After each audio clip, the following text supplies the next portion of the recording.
Hello student, last lecture में हम लोगों ने ये पढ़ा था कि रोल्स थ्योरम को हम कैसे डिफ़ाइन करते हैं और कैसे अलग अलग फंक्शंस पे हम लोगों को कम से कम एक ऐसा पॉइंट मिल जाता है जिस पर टेंजेंट हमारे एक्स एक्सिस के पैरेलल होता है।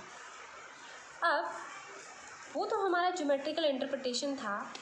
अगर हम लोगों को प्रॉब्लम दी जाए तो उसको हम कैसे करेंगे? रोल्स थ्योरम की हेल्प से। तो आज का हमारा जो टॉपिक है वो है प्रॉब्लम ऑन रोल्स थ्योरम।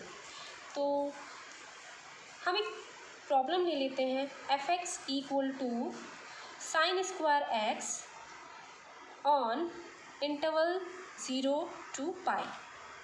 तो अब हमें इस फंक्शन के लिए चेक करना है कि क्या हम रोल्स थ्योरम इस पर अप्लाई कर सकते हैं नहीं, या फिर इस इंटरवल के बीच में क्या हमें कोई ऐसा टेंजेंट मिलेगा जो कि एक्स एक्सिस के पैरेलल होगा।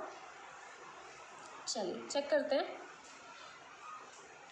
सबसे पहले हम लोगों को चेक क्या करना है, ये फंक्शन है हमारे पास sine square x. Sine square x के लिए भले ही हमें कुछ ना पता हो, लेकिन साइन एक्स के लिए हमें डेफिनेटली सब कुछ पता है, उसकी कॉन्टिन्यूटी, उसकी डिफरेंशिएबिलिटी। तो साइन स्क्वायर एक्स को हम लिख सकते हैं sine x product of sine x itself. Okay, तो यहाँ पर अब हम चेक करते हैं इसकी इस इंटरवल में कॉन्टिन्यूटी और डिफरेंशिएबिलिटी।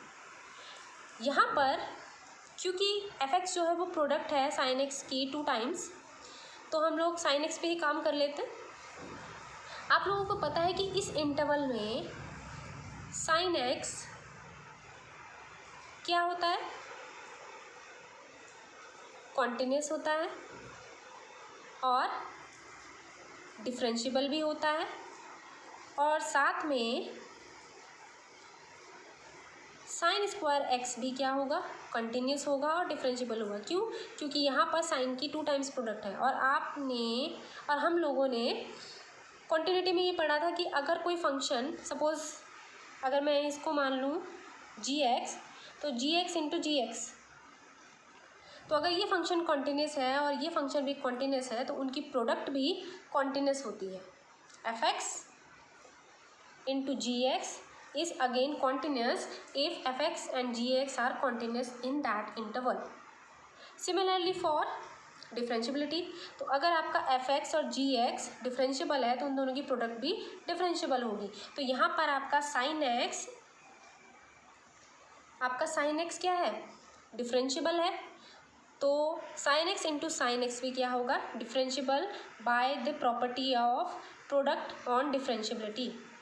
तो यहाँ पर आपका ये जो साइन स्क्वायर एक्स फंक्शन है ये कॉन्टिन्यूस भी है और डिफरेंशिएबल भी है। अब हमें चेक क्या करना है? एंड पॉइंट्स पर इसकी वैल्यू। तो एफ ऑफ 0 पर साइन 0 इंटू साइन 0। साइन 0 की वैल्यू आपके पास क्या होती है? 0 एंड अगेन 0, तो इट विल बिकम 0। एफ पाई पर इसकी वैल्यू चेक करते हैं, तो sine pi into sine pi,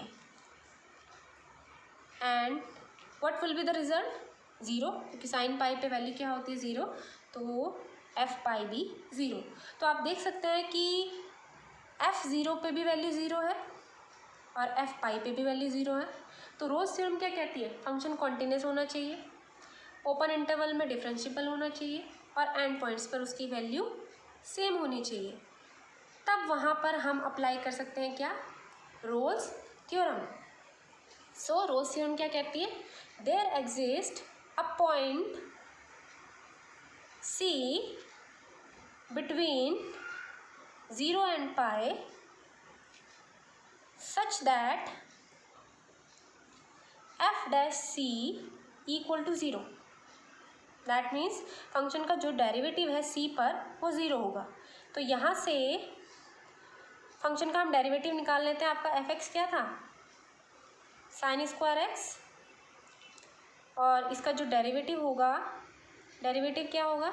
F dash x की value 2 sine x and cos x, और इसको हम लिख सकते हैं साइन ऑफ 2x।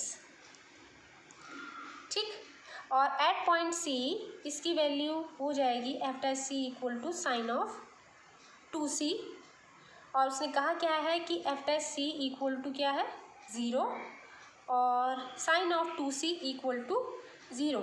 अब c की किन वैल्यूज़ पर साइन की वैल्यू 0 होती है, तो sine of n pi 0, pi, minus pi, 2 pi, 3 pi, 4 pi, minus 3 pi, minus 4 pi, सब पर आपके साइन की वैल्यू क्या होती है 0। तो यहाँ पर n जो है वो आपका इंटीजर है। दैट मीन्स अब अगर हम इन दोनों को